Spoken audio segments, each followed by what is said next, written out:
मरिनी लंकाधिपति रावण एबे भी बंची दशानन। एही जगारे रखा जाइछि ता शरीर। ब्रह्मांडर श्रेष्ठ ब्राह्मण रावण महान प्रतापी से त्रेता जुगरे तार बध करथिले मर्यादा पुरुषोत्तम श्रीराम। हेले बंची रावण एबे भी धक धक करुछि ता हृत्पिंड। एपरिकी एबे भी अछि रावणर मृतदेह ताकू लुचाई रखिछंती राक्षसगण। से पुणी बंचिबो बोली रहिछि कथा।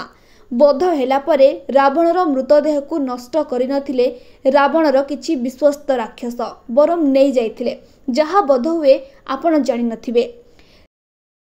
सरिथिला रामायण। दशानन को मृत्युदंड देइथिले प्रभु श्रीराम।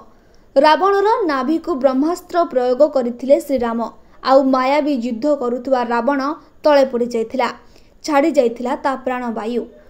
जय श्रीराम कही त्याग करिथिला शेष निश्वास। विभीषण को दिया जाइथिला रावणर शेष क्रियार दायित्व। हेले मर शरीर को छाड़ी चली जाइथिले विभीषण।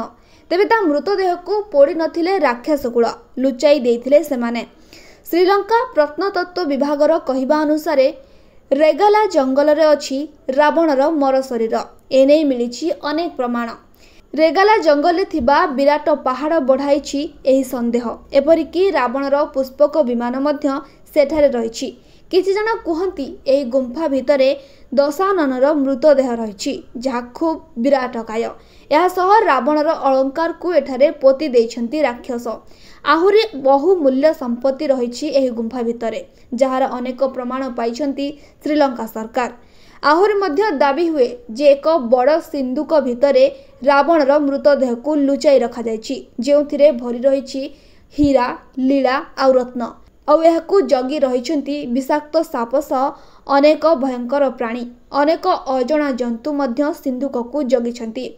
एहारी पाखकु गले विकटाळ शब्द शुभुछि। आउ भलरे कान देले केही जणे निश्वास नेउथुवा मध्य शब्द सुनिबाकु मिलुछि।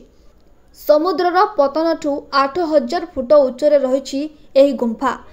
रावण पुणी बंचिबो बोली एबे भी मानुछंती श्रीलंकार किछि लोक, जहा सेठाकार शास्त्र रे उल्लेख रहिछि।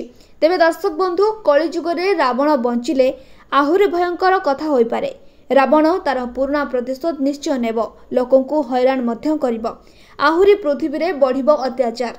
जदि दाबी सत प्रमाणित हुए ताहले पुणी भगवान नेई पारंती आउ एक अवतार करि पारंती रावणर आउ थरे संहार।